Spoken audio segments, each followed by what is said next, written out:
Hi, everybody. Today's Wednesday, February 18th, 2026, and our dear friend, our brother, Scott Ritter is here with us. Welcome back, Scott. Thanks for having me. Let me start, Scott, with what is happening in the West Asia. We've learned that in the last 12 hours, there is a huge amount of weapons going to the Middle East, and everybody's ready. And we had the second round of negotiations between the United States and Iran in Geneva, and Omanis were mediating these negotiations. In the aftermath of the negotiations, we've heard the American part, the Iranian part. The outcome was somehow positive. And here is what JD Vance said about the second round of negotiations. Negotiation, I will say this morning is, in some ways it went well. They agreed to meet afterwards, but in other ways it was very clear that the president has set some red lines that the Iranians are not yet willing to actually acknowledge and work through. So we're going to keep on working it. But of course, the president reserves the ability to say when he thinks that diplomacy has reached its natural end. We hope we don't get to that point, but if we do, that'll be the president's call. Yeah. And what is, Scott, because you look at the situation in terms of the military and their movements in Iran and outside Iran, considering the United States, it's all somehow show us that something big is going to happen. What is your assessment of the current situation? If you remember when Donald Trump promised Iranian demonstrators back in January, help is on the way. And there was a lot of talk that the United States was going to launch military strikes targeting Iranian security infrastructure, suppressing security infrastructure, ostensibly prevent the Iranians from murdering people in the streets. But we know what it was for, is to suppress the ability of the government to respond to this uprising. The president was told at the time that we have insufficient military force in the region to accomplish that goal, and as important, to protect ourselves from an Iranian, retaliation, Iranian missile strikes. And so a new reality set in that we had to hit the pause button. Now, if you understand what I just said, that the United States was vulnerable, its bases were vulnerable to Iranian military action. That vulnerability still exists as we speak. Now, the United States is deploying a tremendous amount of military power into the region, into bases that are vulnerable to Iranian attack. Under Article 51, the Caroline Doctrine of preemptive self-defense, Iran has every right to destroy these American aircraft as they arrive, because it is an imminent threat. So now we go to Geneva. We enter into negotiations. What's positive? Iran's going to give us 2 weeks while they consider the options. They're going to come back. We've agreed to a framework of discussion. This is just 2 weeks for the United States to get all the means. The first thing we did was deploy the missiles, the missile defense, THAAD, Patriot, and now we're deploying the strike capacity. And when we get to green on both defense, missile defense, and strike capacity, the president will pull the trigger, because we have no interest in a diplomatic outcome with Iran. Why the Iranian government hasn't figured this out yet, I don't understand. Our goal, our objective has always been regime change. And so I just think Iran has been suckered into a round of diplomacy, and it's being distracted by this, that they are sitting down trying to work through a framework around which they can advance the negotiations. Meanwhile, the United States is deploying military capacity to do what? We now know that if we're going to fight Iran, the requirement is that we have to suppress Iran's ballistic missile launch capacity early on.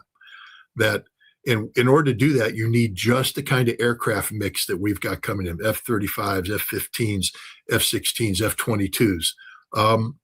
And we're going to launch, the guerrilla package of all guerrilla package. The guerrilla package was the strike that went into Western Iraq at the beginning of Desert Storm to take out, the Iraqi fixed arm launchers that everybody believed was going to be used to strike Israel. We're going to go in and we're going to be hammering all known Iranian ballistic missile operate. We're going to blanket the skies of Iran 24/7 for a week, nonstop, day and night air campaign. If a missile leaves, its hiding place, we're going to hit it. That's the plan. And while we're doing that, we're going to blow up Iran. When you take a look at what happened in December and January, it's very clear what happened. We know what happened. The United States, the CIA, and others have infiltrated over 100,000 Starlink terminals into Iran. And these Starlink terminals are used to create an alternative communication reality where we communicate inside, infecting the minds of people, using them to recruit cellular structures. Iran showed some capability of suppressing this and interdicting it, but ultimately they only got hundreds, if not just a few thousands of terminals. We're talking about another 70 to 80,000 terminals still in existence that have been outfitted with special Israeli software designed to prevent detection, frequency hopping, military style Starlink, which means that there is tremendous potential to generate more civilian unrest, violent civilian unrest. So the Americans are planning to bomb Iran, trigger massive protests, violent protests, suppress the regime, and carry out regime change, to include killing the supreme leader, trying to kill the presidency, killing the leadership. This is why Jared Kushner, I don't understand why the Iranians even accept this. They should have kicked him out of if I were the Iranian delegate, as soon as Jared Kushner sat down, I said, is it true that you met with Iranian opposition leaders in the United States before coming here to plan a future government of Iran? Yes, get the fuck out of here. We're not dealing with you. We're not dealing with anybody who thinks there's going to be a future government with Iran. If that's the position of the United States, these negotiations are over. And if you send another fucking excuse my language, if you send another aircraft into the Middle East, we'll take it out preemptively. I mean, Iran is setting itself up for failure here. They're negotiating with a man who is deliberately plotting against them, which means he isn't negotiating in good faith. Understand that. If Jared Kushner is preparing the follow-on government, how could he be negotiating in good faith? He's not. It's to buy time. And J.D. Vance sort of gave the farm away, pretending about diplomacy, but saying right up front, nah, we're going to pull the trigger. And we're going to pull the trigger before 2 weeks is up. That's my assessment of what's going on right now. I think the United States is setting Iran up for a mass war. Now, whether this war succeeds is another question. I'm not saying there's a guarantee of success. What I'm saying is that the people who were hesitant about a war set conditions, and those conditions are being met, which means it's like we experienced during the Gulf War when General Schwarzkopf didn't want to pull the trigger on the ground war too soon. So I think we had 5 criteria that had to be met in terms of suppression of the Iraqi Republican Guard, and we had a board on the wall that went red no, yellow maybe, green go, and the goal was to get them all to green. And that meant we could launch the ground war. And I remember as we were going on and it came down to battle damage assessment on how many things have been destroyed, Schwarzkopf was getting frustrated because people like me were saying, well, we ain't destroying certain things. So finally they just went, we're going to change the way we calculate. No more analysis. We're just going to do numbers. If we drop X number of bombs, we can discern a certain amount of percentage. Ding, ding, the lights change, war go. And that's how it worked. But I'm saying that's what's happening now. There's a board somewhere in the Pentagon with all the green lights of things that have to happen. And when they all turn green, the president will be told to launch. But the goal of the president isn't to find a diplomatic solution. Diplomacy, in past practice, is a determination of future action. What did we do in June? We promised the Iranians negotiations. We lulled them into a false sense of complacency, and then we bombed them. Right now, we have Iran engaged in negotiations. We had a very positive outcome. Araqchi says, oh, it's positive. We're going back and we're going to work on this framework. It's a lie. There is no framework. There is no good intent. There is no diplomatic outcome. There is a regime change plan. And diplomacy, the perfidy that we're doing with Iran is part of this plan, to lull them into a false sense of complacency, to drop their guard. And then when all the lights turn green, and they're going to turn green very soon, we're going to hit Iran hard. Scott, I really believe that this perception that if they attack Iran, they're going to make a huge chaos in Iran, it's delusional, in my opinion. Yep. That's not going to happen. It's going to have the total opposite effect on the Iranian people. They're going to, in my opinion, it's going to have some sort of unity that we haven't seen for such a long time, even more than what it has happened during the 12-day war, in my opinion. I'm not disagreeing with you, but to give you, just to throw a counter, I agree with you, but this unity will come at a cost. Because this time, again, where was the Baluch Liberation Army in January? You didn't see them running around, did you? Where was PJAK, the Kurds? Were they running around in their pickup trucks? No. Where's the Mujahideen al-Khalq? Were their cells mobilized in the streets, gunning people down? What about the cells of the monarchists? What about the Avaz Arabs? What about the Lor and the Azeri? All these groups that we've been arming over the years, they were all silent. I agree with you. I think that the Iranian people actually believe in the system that they have today. It's not perfect, but it's a system that they trust. It's a system that they're comfortable with because it's a representative democracy. I think the people doing the analysis of Iran missed that point, that the Iranian people actually do feel empowered and enfranchised by, by the way that they participate in elections in Iran. But the point is, I point to 80,000 Starlink terminals. There is a percentage of Iranians who don't believe that. There's a percentage of Iranians who want this system to change.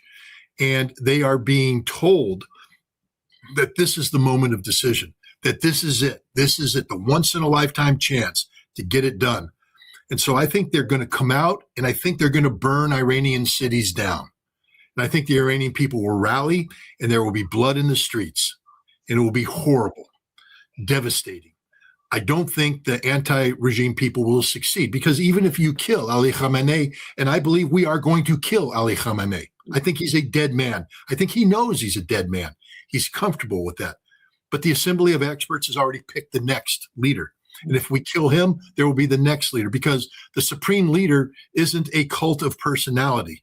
Supreme leader is a religious position integral to the Islamic Republic, and the Islamic Republic will fill it. The same thing with the presidency. Constitutionally, the Constitution will dictate the outcome. We don't trust the Constitution because we don't believe in the Islamic Republic. We are ignorant about this reality. And this ignorance allows us to believe that we can carry out a decapitation attack and nothing will replace it. We don't respect the resilience of the Islamic Republic and the resilience of the Iranian people. So I'm not disagreeing with you, but my problem is that, yes, the Iranian people will rally, but what will be left?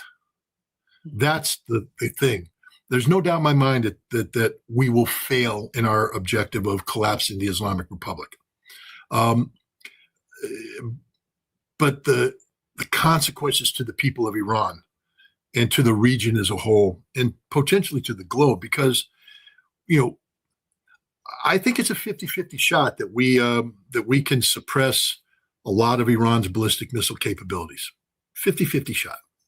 That doesn't mean that Iran's not going to hit. But for instance, to turn Tel Aviv upside down will require a sustained barrage of missiles over time. Iran may not be able to do that. Iran may be sending one or two, missiles, a day that they can sneak out and fire. To take down Saudi Arabian oil fields will be the same thing, sustained barrage.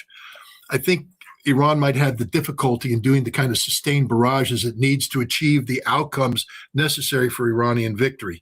But I do believe there will be enough to be devastating. What's going to happen is the Iranian regime will survive. Iran will be devastated. The region will be devastated. The United States will be embarrassed.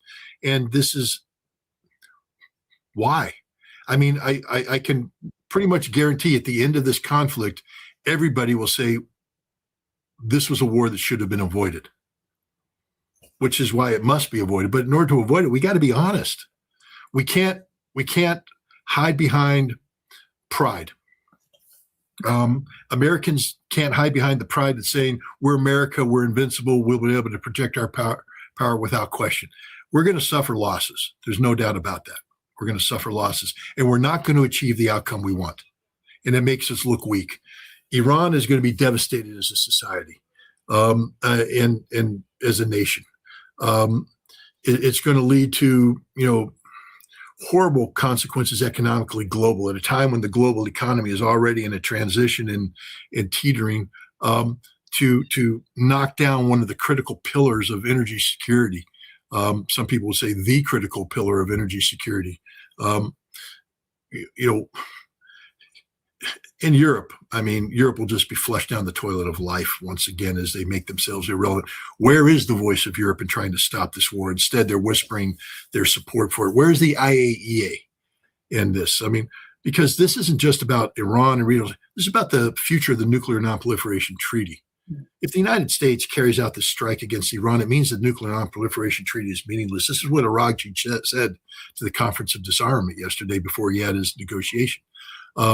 That it's essential that Iran be allowed to do what the treaty permits it to do, and it's essential that the United States live up to its obligations, not just to get rid of their own nuclear weapons, but not to threaten a nation. So basically, an attack against Iran is going to be upsetting the entire world order. It's going to have ramifications that go beyond simply Iran in the region. It'll be global ramifications, which is why this war needs to be stopped. But my concern is that there's no voice that's being listened to by the Trump administration, shouting out, "Don't do this." I'm really disappointed in the millennial generation of the United States. American millennials, where are they? They're silent in the face of the death of disarmament. They're silent in the face of this war of aggression that's getting ready to be waged against Iran. They're ignorant of the consequences. They're just so totally disengaged from life. And what we can get into the reasons for that if you want. They don't know what it means to be an American. They don't know what the Constitution is. They don't understand the importance of what is it? Federalist 10 and Federalist 51, the danger of factions and the danger of tyranny.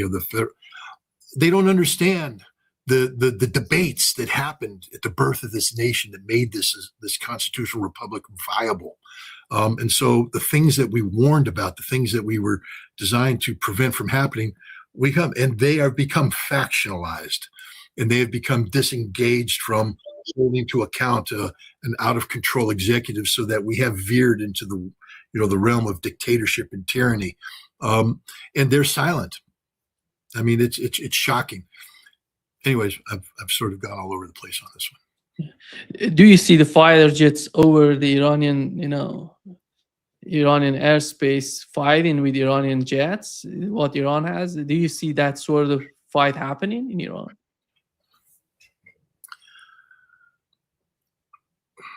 The United States isn't Israel. Israel is a limited capacity military power. We are an unlimited capacity military power. I'm not saying Iran is defenseless. As I've said before, no plan survives initial contact with the enemy. You may have a plan, and look what we did with Iraq. We went in. Just my understanding, as what I've learned from Ted Postal, for example, is that these fighter jets are so much vulnerable against, when it comes to the air defense systems. That's why they're so. I don't know how. But Ted Postal has to understand, and I'm sure he does. I love Ted Postal. That we know this too. Mm-hmm. I'm a guy that used to prepare for war. All right. I prepare for war by studying my enemy, and I study my enemy's strengths, and I try to find their weaknesses, and I try to develop tactics to go in. I don't go walking into the boxing ring without looking at videotape of the fighter, understanding what my strategy is going to be. We know what Iran's capabilities are. We're monitoring those. one of the great surprises that came out of June, and I think it surprised Iran as much as it surprised me, was the fact that DARPA had spent a decade or more examining the vulnerabilities of air shafts at the Firdos facility. Did you really think that there was a scientist who was looking at the air shaft vulnerability and how to put a bomb down that and another bomb down that? No, we're all sitting there going, there's no conventional bomb that can take it out. I was saying that. Other people were saying it too. Turns out there was a conventional bomb that could take it out because the United States had been spending a decade investing significant resources into that very mission. There's not a weapon system that Iran has that the United States is unaware of. And if we're aware of it, we're looking for a solution to it. It doesn't mean that we have the solution. It means that we're looking for the solution. Our military will not pull the trigger on an Iranian strike unless they are confident that they have an adequate response to anything the Iranians can do. We don't want to be taken by surprise. We don't want to start a fight of this magnitude only to go, oh God, we didn't see that coming. Now it may be, okay, we saw that. Oh, okay, plan A didn't work. Plan B didn't work. Damn, it didn't work. All right, but then we have a plan. What happens if that doesn't work? What's our counter plan? That's what military planning does. So we are preparing for a war on a scope of scale that the United States is fully capable of waging. We are deploying the resources forward necessary to do this. And this will not be a war that's based solely upon the military. There's already an information warfare aspect going on right now. I mean, the minds of Iranians are being poisoned right now. Cells are being mobilized. Hopefully the Iranian security regime is monitoring this and ready to interdict and all that. But I'm saying that this is going to be fought on a whole variety of levels. And to sit there and just say that, we can't fly into Iran because they have S-400s or they have S-300s or because they have this. We have a solution for the S-400. We have a solution for the S-300. It's not an unknown system to us. Whether our solution works or not, I don't know. But it's not as though we're going to go in and be taken by surprise by anything. And we have the ability to do long distance strikes, precision strikes that cannot be interdicted by anything the Iranians have, so that we can take out as much as possible. And I was also disturbed by something that came out in January. Drones. The opposition was firing drones against Iranian targets, local drones. Is there another drone network we don't know about? Is there another capability we don't know about? I only bring this up because knowing military planners and knowing the hesitancy they've shown in the past about launching an attack against Iran, there has to be a reason why they're willing to go this time. And the reason is that they have been told that we have solutions to the problems that exist. Again, whether those solutions work, whether we've properly identified the problems, but I don't think this time, I don't think we can. If there was a reason for people to say no to this war from an outcome standpoint, they'd be saying it. The fact that people who are normally hesitant appear to be saying, all right, I think it's time we go, means that there's a degree of confidence in the United States that isn't just the confidence of the Lindsey Grahams and the Tom Cottons and the Pete Hegseths. It's the confidence of military professionals who previously were hesitant, but this time appear to say, well, if we have to do this, then I think we can succeed. Yeah. We know that Iran, if something happens, Iran would use cruise missiles against the Arab states. And how do you see the capabilities of... I say we know that. Do we know that? See, this is half the problem. We don't know that. Because Iran has threatened to do this in the past. And it never happened. That's half the problem, is that we believe that there will be a hesitancy on the part of Iran.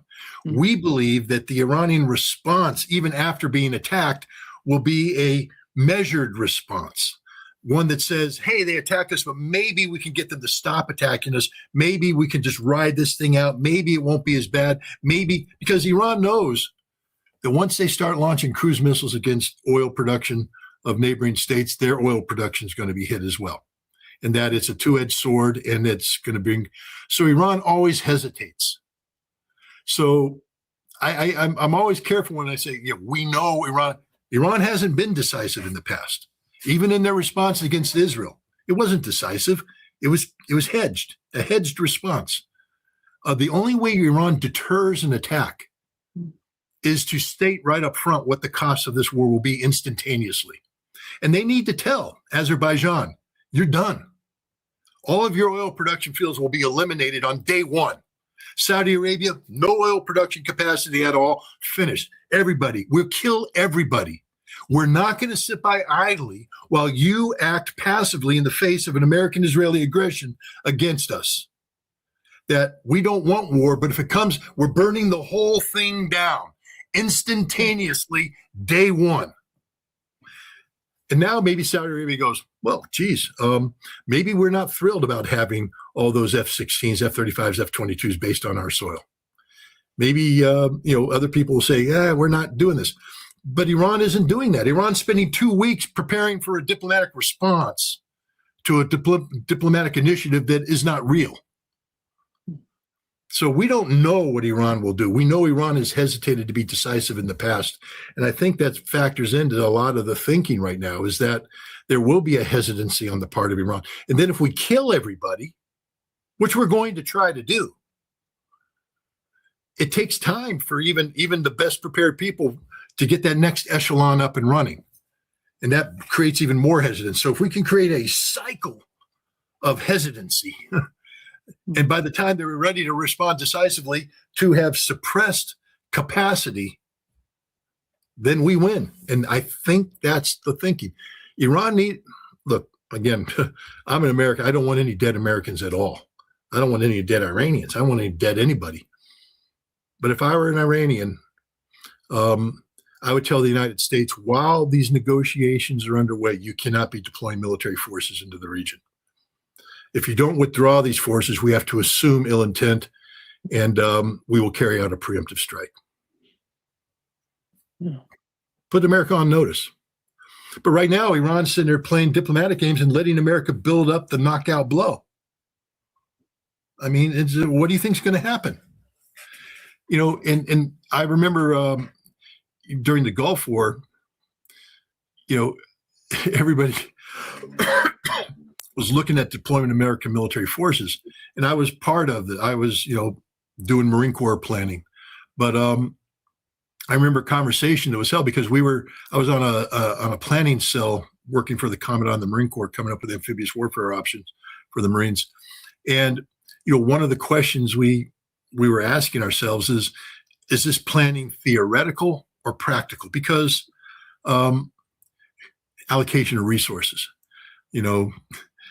are we doing hypothetical pie in the sky stuff, or are we doing real world stuff where we have to really look at resource management, sustainability factors, logistics, the whole thing?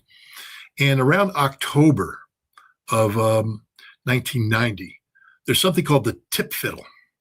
And the tip fiddle is the troop phase logistics something. It's about the flow of troops.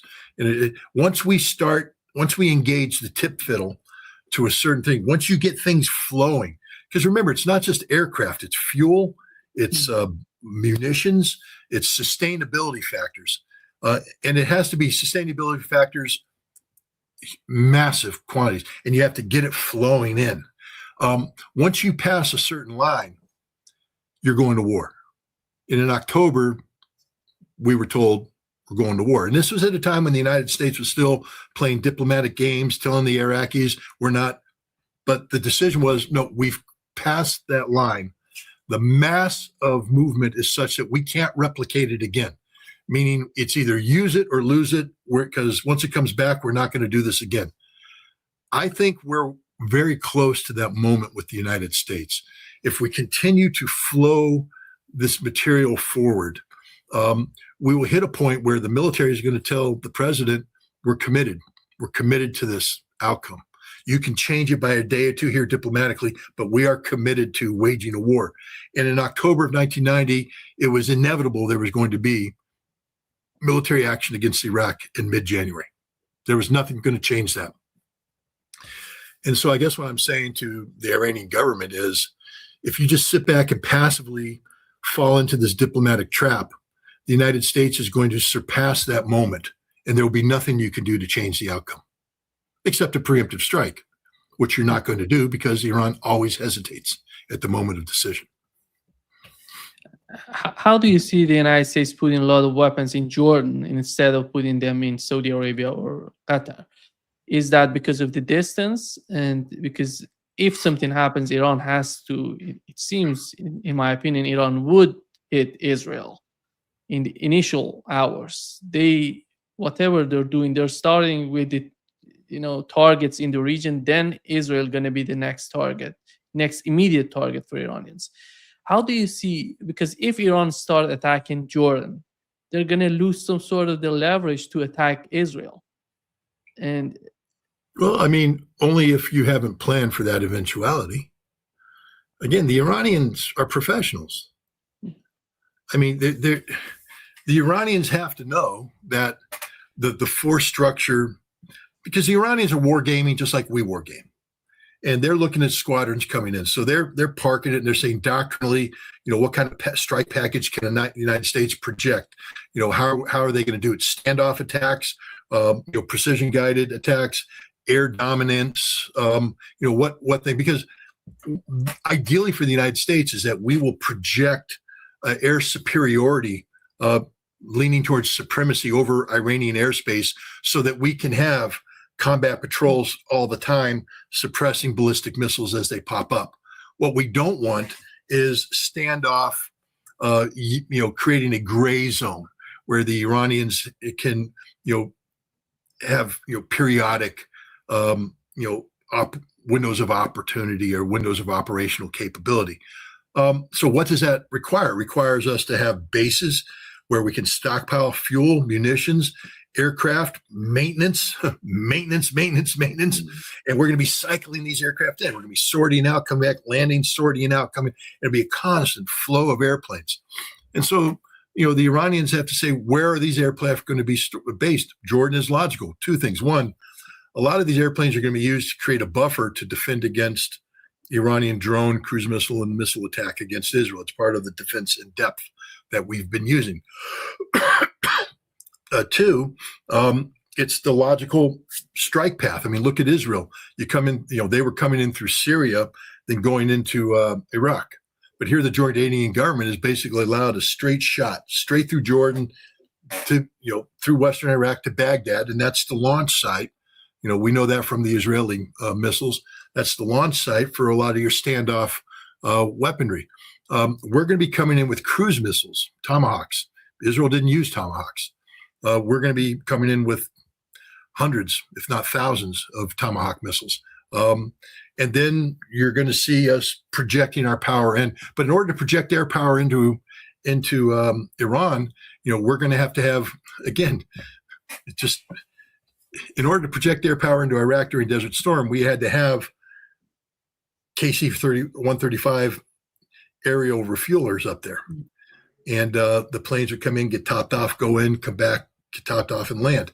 Those need combat air patrol protection to protect them from any Iranian stuff. So all of this requires a certain element of American military power. The Iranians have to be looking at that, thinking about, how we're going to use our power. And therefore, do they just sit there and go, forget Jordan, we're going to pass over Jordan and hit only Israel?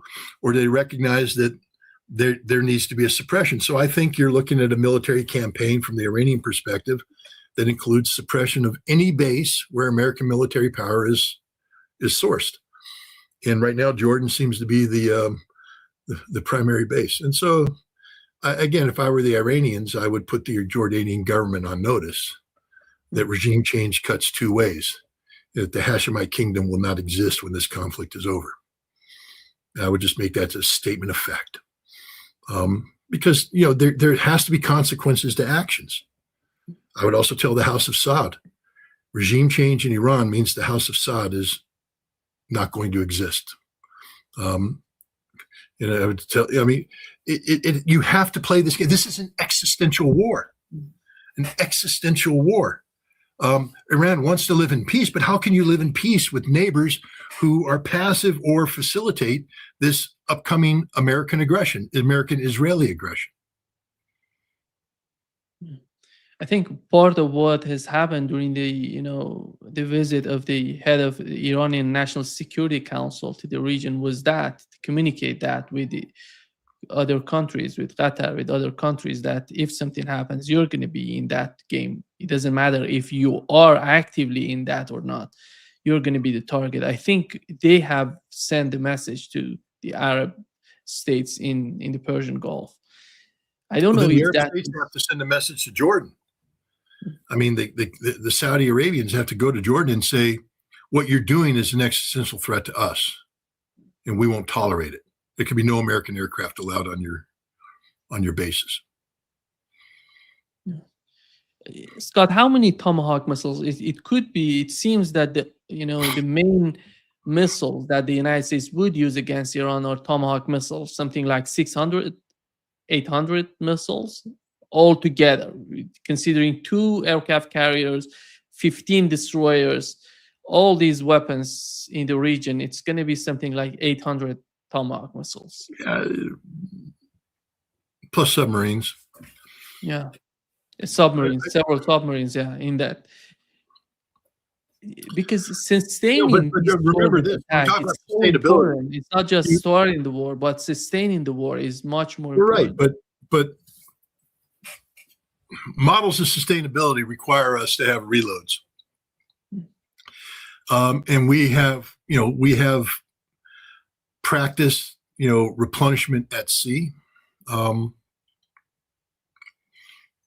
I would imagine, because I'm not there, but the idea of the United States is a mature military power. Let me just put it this way. We've been planning global war for a long time, and there are different scenarios in global war, one of which could have a carrier battle group engaged in combat operations that result in the depletion of certain kinds of munitions, critical munitions, on the ships that comprise the carrier battle group. So we can replenish at sea. We don't need to go to a port. We have the ability to replenish at sea. And so a ship can come up to a ship, weapons would be transferred across. So you can't just count the missiles that are on board the ships. You have to understand that we have reserve capacity. And I would say that, if you're looking at 800 to 1,000 Tomahawks, you've got to understand that we can probably replenish at least 2 times over. Now, what's to say about the rest of our war planning is another thing. Taiwan's got to sit there and go, wait a minute, if you're using all your Tomahawks against Iran, what do you got left for China? The answer is nothing, not much. But the thing is, we're a mature, this is what I always caution. People get mad at me. I know right now, I don't know if this is live. I'm sure it's live. In your chat, Sky Ritter says that bullshit. America's not a military power. Like, we could kick your fucking ass, okay? You guys don't know anything about anything if you don't understand how powerful we are. And this isn't me as an arrogant American saying it. It's just a statement of fact. We prepare for global conflict. No one else does. The Russians do from a nuclear standpoint. The China's starting to think about it from a nuclear standpoint. No nation on the earth prepared for global conventional war. No nation except us. And we prepare for it all the time. Are we going to win? No outcome's guaranteed. I'm not saying we're going to win. But what I'm saying is, if you do, quit saying America's an empire in decline. Well, the Roman Empire in decline still managed to rally every once in a while and go kick everybody else's ass. Just ask the Persians, ask the Scythians, ask the Huns. All right. America may be an empire in decline, but we're still capable of doing a lot of damage on our way down. And we're not so in the decline that we don't have capacity. We know how to fight global war. We've prepared for it. I don't want us to fight a global war. I want this war to be avoided. But if you're sitting there hoping that we run out of missiles based upon the basic combat load of the ships that are deployed, then you don't understand how America fights global war, because we are prepared to fight a war that lasts longer than the initial basic combat load. That's like saying we send an armored battalion out there, and when they run out of fuel and out of tank shells, then the battle's over. No, we can rearm, re-equip, refuel, push on. This will be something America has been preparing for a long time. It's very expensive. There's no guaranteed outcome. And that's the other danger is, we do something like this and we fail.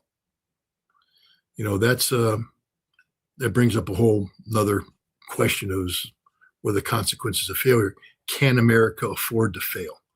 And what, look, now we're going a different, there is no arms control anymore. There is no constraint on America's nuclear capacity anymore. The United States has just said that we may start resuming the testing of nuclear weapons. Just because we can. We're getting ready to upload warheads onto our Minuteman III, onto our Trident submarines to reverse the trajectory that had been in place since the START Treaty was signed in 1991, to lower the number of strategic nuclear warheads from around 30,000 to 1,550 today. We're now getting ready to jack back up to 4,000, 5,000, 6,000. In our budget, there's more production for new plutonium pits, which is why we need new nuclear testing, which means that we can take the number of nuclear weapons up even higher. Not just strategic, but we're talking about expanding into non-strategic nuclear weapons so that we can, be seen as having, matched Russian capability, where Russia today enjoys a superiority in tactical nuclear weapons. We don't want to give Russia superiority into anything. So as we do this, understand that if we're going to put this much emphasis on nuclear deterrence, it's not just deterrence, it's nuclear war fighting. So then you have to ask yourself, are we really going to let Iran beat us? If we're going to do all of this, put all of these resources in there, put the full weight of America behind this, can we afford to lose? The answer is probably not. The problem is nobody can afford the war. Cannot afford losing the war. And I think, Scott, do you see the possibility of the war getting nuclear? Yeah, 100%. Again, I would caution the Ayatollah on your desire to sink an American aircraft carrier. I might mispronounce his name, Stavridis, former NATO Supreme Commander, U.S. Navy Admiral. He wrote a book, a novel, about a potential war with China, and in which in the South China Sea, there was an engagement where the Chinese sunk an American aircraft carrier, destroyed an American carrier battle group using their ballistic missile capabilities. Now, this is a man who knows what American war planning is, knows it intimately.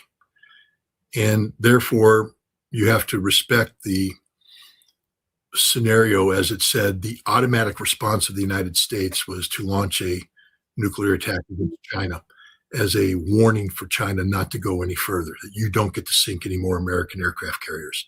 And so, we launched a nuclear attack against a Chinese city. Now, some people say, well, that's just fiction, but it's fiction written by a man who's fully aware of what reality is. I would say that we can't allow anybody to sink an American aircraft carrier.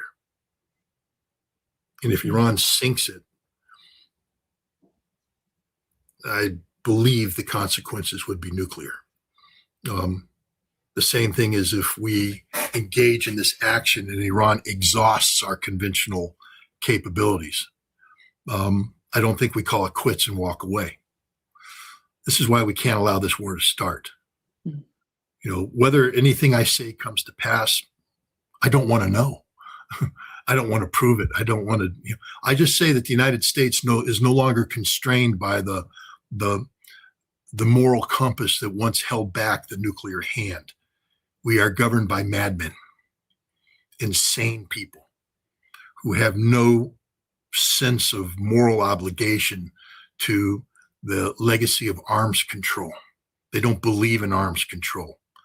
They don't believe that a nuclear war can't be won. They believe that a nuclear war can be won and should be won. They don't believe that we should never use nuclear weapons. They believe that because we have nuclear weapons, we must use nuclear weapons because that is an expression of American power.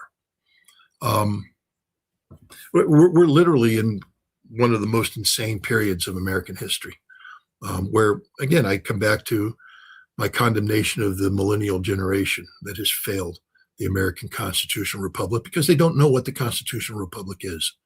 They can't defend that which they don't know. And if they're not willing to defend it, then the very things our founding fathers warned us about when we created a constitutional republic and transferring power from the people, from the states to a federal government, the danger of the concentration of power without checks and balances.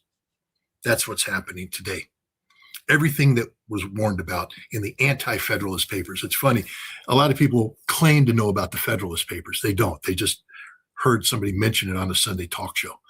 But do they know that there were anti-Federalist Papers published as well that warned about, and that because of the anti-Federalist Papers, we got the Bill of Rights, which was a concession from the Federalists to give people, give states, give people their basic rights. Because Hamilton didn't want any rights. He wanted total power. Well, everything that our founding fathers warned about has come to pass, and we have failed every test of the American democratic experiment, every test of the constitutional republic. And so the government that's in play today, in power, it's a cult of personality that's governed by factionalism. And it is exercising supreme power with no checks and balances. We have a federalized judiciary where, state courts no longer have any say. They're immediately overruled by a federal judicial system that has been factionalized itself. And now it supports a political party as opposed to supporting the Constitution. I mean, everything that was warned about has come to pass. And so when you have a madman, a dictator, a cult of personality with his finger on the nuclear button at a time when he has removed all constraint regarding, anything dealing with nuclear, don't be surprised if the outcome of an existential conflict is a nuclear war. I think, Scott, on the part of Iranians, do you see that Iran is planning how to respond together with Russians and Chinese? No. If they were, they'd be launching a preemptive attack. It's the only response. I mean, it's the only way out at this point in time. And you started by saying, again, that because in the concept of Russia, we haven't seen any sort of preemptive attacks so far. For example, in Ukraine, I totally agree with you with the preemptive attack, but it seems that to me that these, as we call it, the Eastern culture, they don't much in that sort of idea of preemptive attack. The Eastern culture is not Iran, Russia, China, in my opinion. So far, they haven't reached that sort of. Well, Russia is engaged in a existential struggle right now. We tend to forget that point. That Russia is knee deep, neck deep in an existential struggle of survival against the West in Ukraine. It's a war they can't afford to lose. And so their focus and their efforts are on this war. They are going to support Iran, but the real player here would be China. If I were the Chinese, because understand this, Iran is an important supplier of energy to China, and the goal is to make it even a more important supplier of energy. BRICS, the success of BRICS hinges on Iran, that if the United States is allowed to physically remove a BRICS member, that sets in place a model that can be repeated over and over again. So as BRIC attempts to expand, we start picking them off. And, we're not going to pick off Russia and China or India. We'll corrupt India the way we corrupted Venezuela. But we can take Brazil out in a heartbeat. We can take out South Africa in a heartbeat. So we remove the B and the S, and all you got is Rick. And then you start picking off the people to join afterwards. It's a death sentence.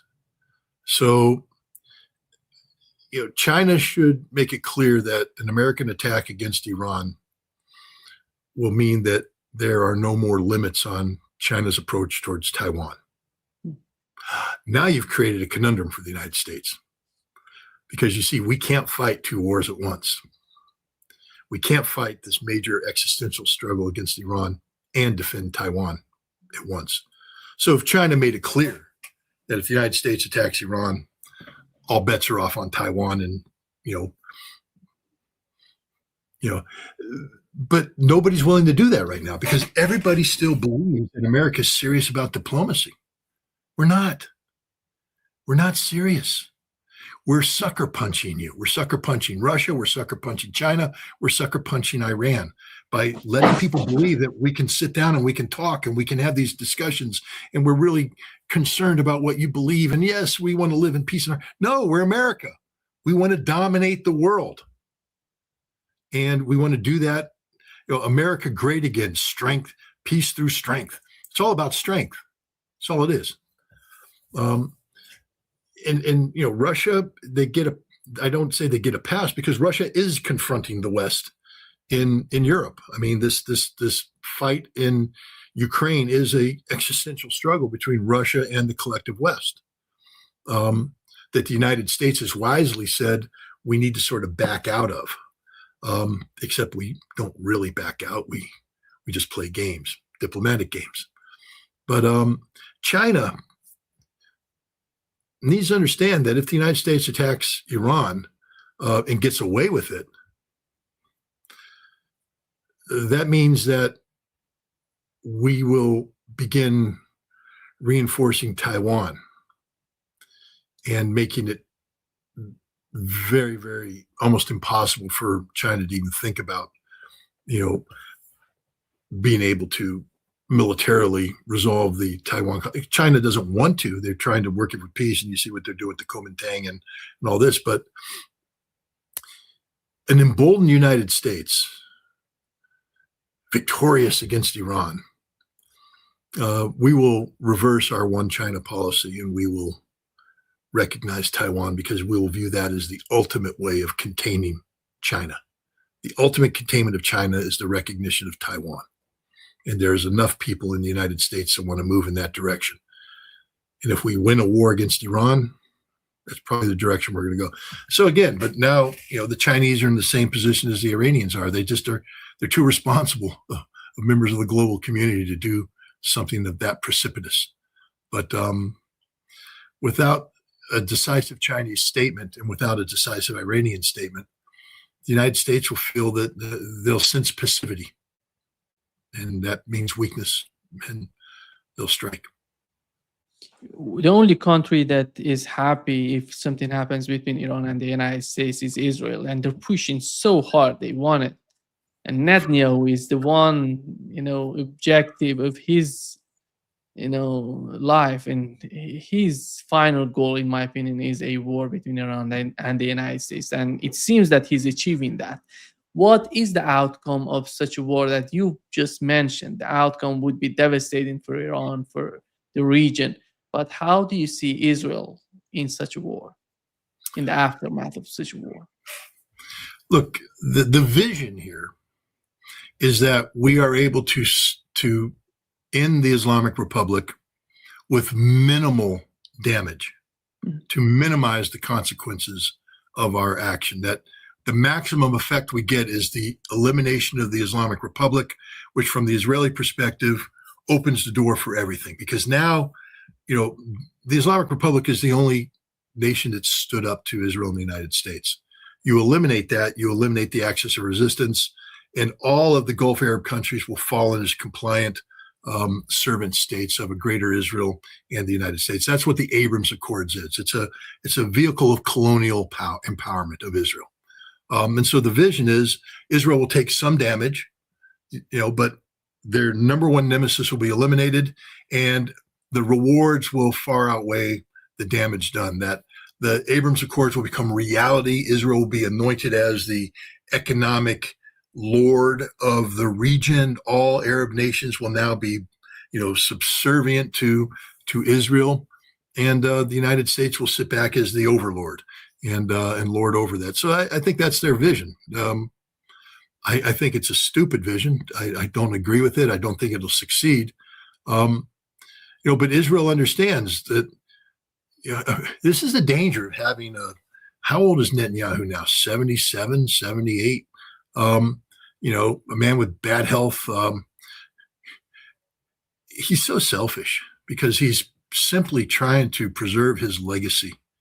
The legacy of Benjamin Netanyahu is the man who brought down Iran, not understanding that the consequences could be the man who destroyed Israel.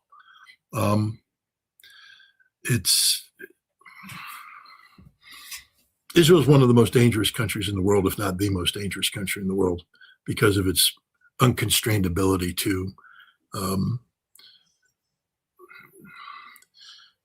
initiate violence at will without consequence. I'd like to see at least Iran make Israel pay some serious consequences for the violence this time. They had an opportunity in June. They missed that opportunity. They hurt Israel, but not enough. I'll leave it at that, or else your YouTube channel will get shut down. And I got to go, unfortunately, too. Okay. So that's probably Thank you, Scott. Thank you so much. Great pleasure, as always. okay. Thanks. See you soon. Bye-bye.